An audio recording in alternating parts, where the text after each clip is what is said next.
కళ్యాణనిదయేర్దినాం శ్రీవేంకటనివాసాయ శ్రీనివాసాయ మంగళం.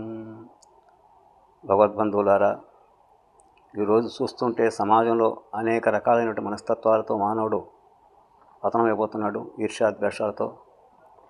మేము ఈ మధ్యలో చూస్తున్నాం, ఊరకనే ఈ పేపర్లో టీవీలో చెప్పడం, ఈ లడ్డు గురించి ఎందుకండి, ఎప్పుడో జరిగింది అయిపోయింది, ఇప్పుడు మన ప్రభుత్వం జరుగుతుంది కదా, ఊరక దాని గురించే సుప్రీంకోర్టు కూడా దానికి ఇది ఇచ్చారు, ఆమోదం ఇచ్చారు, ఏమి లేదని.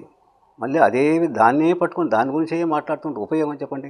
దీనివల్ల ఏమవుతుందంటే ప్రజల్లో ఇంకా అనేక ఇంకా ఇదైపోతారు చాలామంది, దీనివల్ల బలైపోతున్నారు.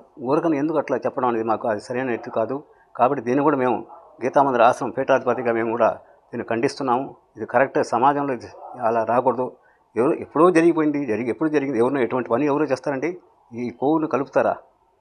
కాబట్టి ఈ విషయాన్ని అందరూ గమనించి మీరందరూ కూడా దీన్ని జాగ్రత్త, ఇంకా స్వామీజీలు ఎవరు అనేక మంది ఉన్నారు, అందరూ కూడా దీన్ని తగినటువంటి భద్రత తీసుకోవాలని తెలియజేస్తూ జై హనుమాన్, జై జై హనుమాన్.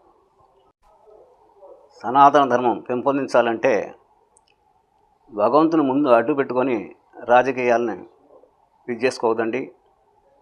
భగవంతునికి ఎవరైనా సరే ఎటువంటి వాళ్ళు కూడా ఎటువంటి ఇది చేయరు. కొవ్వులు పదార్థాలు ఎవరైనా పెడతారండి?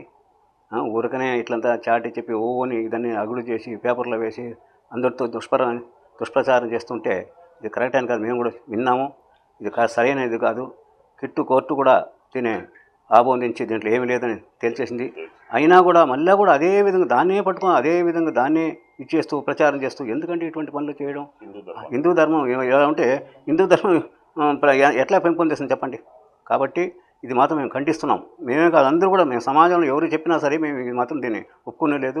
కాబట్టి ఈ విషయాన్ని భక్తుల మనోభావం మొదలు దెబ్బతింటాయి ఇలా చేస్తుంటే. కాబట్టి ఈ విషయం అందరూ గమనించి అందరూ భగవంతుని కూడా శరణాగతి అవ్వాలి. ప్రతి ఒక్కరు కూడా ఇప్పుడు భగవంతుని శరణాగతి అవుతేనే కదా, ఇప్పుడు శరణాగతి అయ్యే కదా ఆయన ప్రైమ్ మినిస్టర్ వచ్చారు, సీఎంగా ఎట్లా వస్తారు? అది పూర్వజన సుకృతం పుణ్యబలం ఉంటే భగవంతుడు మళ్ళీ పిలుచుకున్నాడు, మళ్ళీ వచ్చారు ఆయన.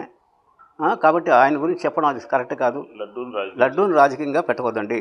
ఈ విషయం మేము తీవ్రంగా ఖండిస్తున్నాం. జై హనుమాన్, జై జై హనుమాన్.